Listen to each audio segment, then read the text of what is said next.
Federico I, primer rey prusiano. Bajo de estatura, cojo y patizambo. Federico tenía el pecho hundido, su aspecto por tanto no era impresionante. En cambio era ambicioso, no al estilo de su padre, que solo soñaba en conquistas. La ambición de Federico I consistía en ser admitido como rey en el círculo de los monarcas y emperadores, y después de deslumbrar al mundo con el esplendor de su corte. Sus ministros rehusaron, casi con desprecio, prestarle la menor ayuda para esto. Según ellos, estaba absolutamente excluida la idea de que Prusia alcanzase el estatuto de realeza. Sin turbarse en lo más mínimo, Federico aprovechó la ocasión de que, durante la Guerra de Sucesión Española, el emperador Leopoldo tuvo necesidad de ayuda para combatir a Luis XIV. Prometió al emperador 8.000 soldados si precisaba de ellos, obteniendo en gratitud el ansiado reconocimiento regio en noviembre de 1700. Cuando Federico se vio sentado en el trono de la consagración en la catedral de Königsberg, con el armiño real, el cetro y la corona deslumbrante de oro, diamantes, brillantes y rubíes, pudo afirmar que sólo a sí mismo debía toda aquella gloria. Federico no poseía una inteligencia privilegiada. Sus cartas atestiguan una cierta indigencia intelectual. Por el contrario, su esposa, la princesa Sofía Carlota de Hannover, por la que sentía gran afecto, fue elogiada por todos sus contemporáneos por su belleza, inteligencia y espiritualidad. Mantuvo largas y eruditas conversaciones con Leibniz y mereció con justicia su sobrenombre de reina filósofa. Hizo cuanto estuvo en su mano para alentar y proteger el desarrollo de las ciencias y las artes. Si Europa llamó entonces a Berlín la Atenas del Esprit, la capital prusiana lo debe más a la reina que a su esposo. Sofía Carlota legó buena parte de sus cualidades a sus hijos. Su nieto ofrecería un día la prueba más convincente de ello. No experimentaba amor alguno por su esposo, pero cumplía estrictamente sus obligaciones conyugales con una especie de humor negro que se expresaba a veces en su correspondencia conservada. Al contrario de su padre y de su hijo, que debía sucederlo en 1713, Federico I sentía máxima veneración hacia el emperador, a quien consideraba su natural soberano. Esta es una de las razones, quizás la única, por la cual le prestó ayuda. Aunque en su época Berlín estuviera casi afrancesado, odiaba a Francia, ya que estaba persuadido de que este país solo aspiraba a la destrucción del protestantismo y a la dominación total sobre Europa. La guerra costaba muchísimo a Prusia, en cambio las ventajas que sacaba de todo ello eran muy menguadas. El Alto Velde, junto al Rin, el Principado de Neuchâtel en Suiza y el reconocimiento por las cortes europeas del título real. Federico Guillermo I, un niño difícil. Cuando el ballet real ofrecía funciones de gala, la corte aplaudía entusiasmada a un muchachito rubio, de ojos azules, que desempeñaba a menudo el papel de Cupido u otros no menos conmovedores. Este niño era el príncipe heredero, Federico Guillermo. Tiene el cutis delicado de su madre y es un niño particularmente lindo y gracioso, decía el embajador francés, refiriéndose al príncipe que contaba unos 6 años, 1694. Es vivaracho y anda siempre muy ocupado, no tiene casi nada de alemán y dice las cosas más divertidas del mundo. Sofía Carlota estaba inmoderadamente orgullosa de su hijito y lo abrumaba a mimos. Valdría la pena dedicar un capítulo a estudiar su educación. Pocos soberanos como Federico Guillermo I han impreso tanto su huella en sus súbditos. Los indolentes e individualistas prusianos fueron durante su reinado tan sumisos y leales a su deber que la disciplina prusiana es aún hoy sinónimo de obediencia ciega. Entre otros factores, la juventud de Federico Guillermo explica esta asombrosa metamorfosis de todo un pueblo. En su primera infancia se le dio a Federico Guillermo entera libertad. Ello era en sí bastante perjudicial, pues el angelito del ballet regio mostraba rasgos de carácter que exigían una educación más rigurosa. Cuando no se cumplían sus deseos, el pequeño Federico Guillermo perdía el dominio de sí mismo y se comportaba como un verdadero salvaje, de modo que a los 6 años de edad se le asignó un preceptor y maestros masculinos. Sofía Carlota quedó persuadida de que todo iría mejor a partir de entonces. El programa pedagógico preparado para el joven príncipe era de los más modernos de la época. La formación del carácter se consideraba más importante que la instrucción propiamente dicha. El príncipe aprendía a temer a Dios según expreso deseo de su padre, el rey Federico, ya que este era el único medio para un futuro monarca, no sometido a las leyes y sanciones ordinarias de los hombres, de adquirir disciplina personal y dominio de sí mismo. Para lograrlo, el pedagogo encargado del pequeño Federico Guillermo le describió los castigos eternos con rasgos tan atroces que el príncipe conservó toda su vida un terror casi enfermizo al juicio final. Por lo demás, La religión de Federico Guillermo no tendía a una rígida ortodoxia, consideraba las discordias que enfrentaban a las doctrinas calvinista y luterana como logomaquias o juegos de palabras y se mostró sobrado tolerante con las creencias ajenas. Debe atribuirse este mérito a sus educadores, que lograron también inculcarle horror a los placeres frívolos e inmorales. El príncipe era físicamente muy robusto para su edad, pero le irritaba verse turbado por las damas de la corte, siempre en busca de aventurillas con el heredero al trono. Quizás ello originó su desdén hacia el bello sexo. En cambio, fue un esposo de ejemplar fidelidad. El programa pedagógico prescribe igualmente que el príncipe se abstuviera de óperas, comedias y otras diversiones estériles. En esto, ciertamente, los preceptores cosecharon un éxito completo. Por otra parte, no se cuidaron de enseñar la economía. Con el título Cuenta de mis ducados, inscribía en una pequeña libreta sus rentas, regalos y gastos. Sofía Carlota, que arrojaba el dinero a manos llenas, veía un mal síntoma en ello, ya que consideraba la avaricia como pecado mortal. La formación intelectual del joven príncipe proporcionaba a sus maestros menos motivos de satisfacción. Desde tierna edad mostró penetrante espíritu de observación y buena dosis de sano juicio.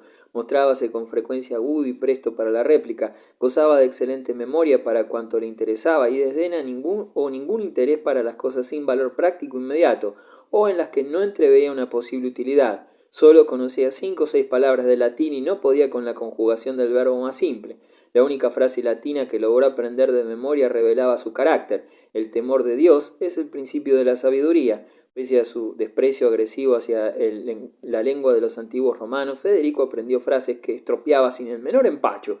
Su modo de escribir los vocablos alemanes los hacía ininteligibles y era sensiblemente mejores sus redacciones francesas, cosa comprensible si recordamos que toda la sociedad que lo rodeaba, rey y maestros, no usaban otro idioma. Sofía Carlota anheló siempre que su hijo fuese un nuevo rey Sol, protector de ciencias y artes, y pasmo de todos por su vasta cultura. Federico Guillermo tomó exactamente el camino opuesto a las esperanzas maternas. No obstante, más tarde atribuiría a su madre y maestros las lagunas de su educación. Decía que se habían manifestado débiles en exceso con él, y que hubieran debido ante todo domar su testarudez, y añadía, mi madre era una mujer muy inteligente, pero no muy buena cristiana. Estaba decidido a no caer en el mismo defecto cuando se tratase de educar a su hijo. Federico Guillermo nunca tuvo en cuenta más que su propia opinión y voluntad. Quizás la debilidad de aquella sociedad que lo rodeó durante su juventud explica al menos en parte este egocentrismo.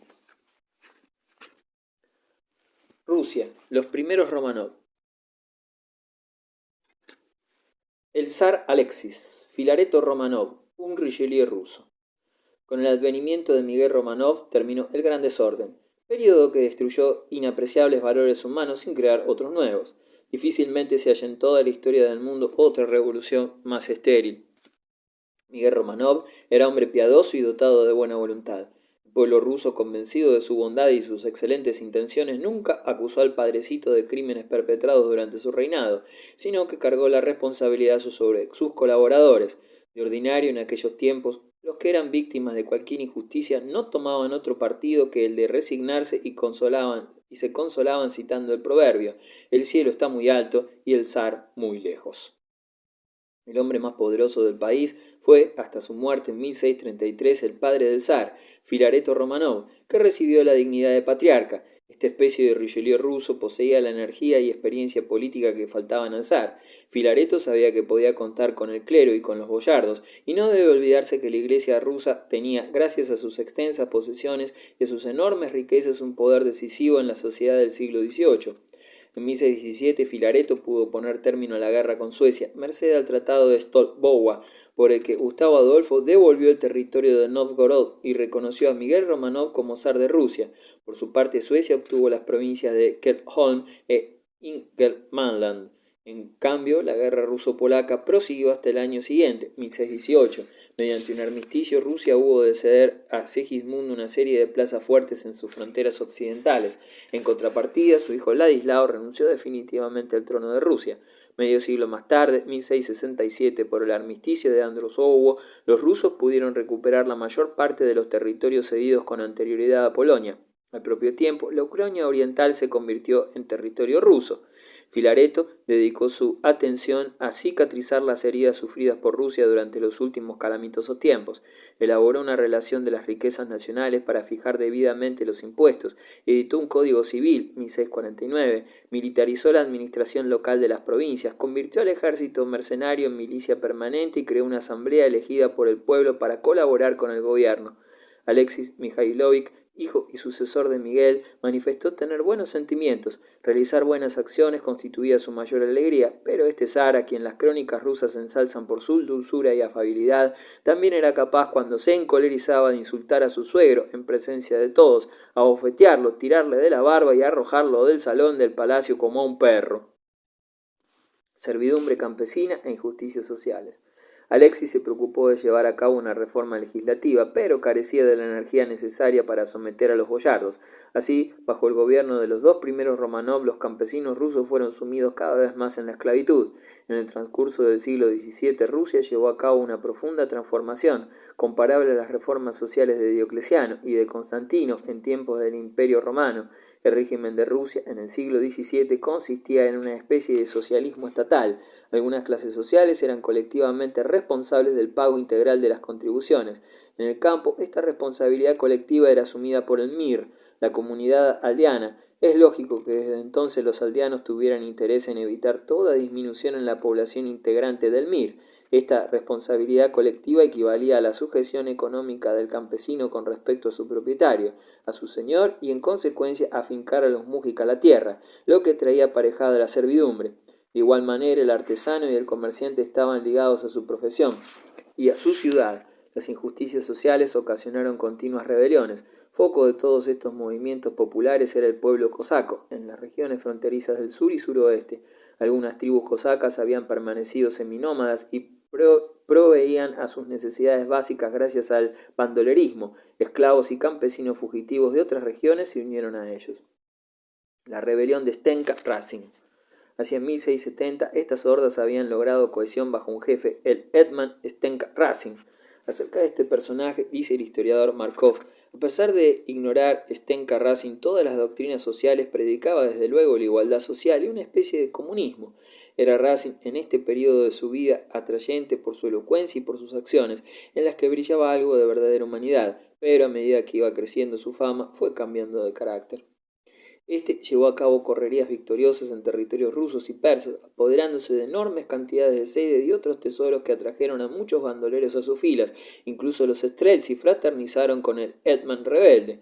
En Astracán, luego de apoderarse de un rico botín, los cosacos asesinaron a los notables de la ciudad y sus mujeres e hijas hubieron de entregarse a ellos. Después, remontando el curso del Volga, amenazaron de improviso Kazán y Nijni Novgorod.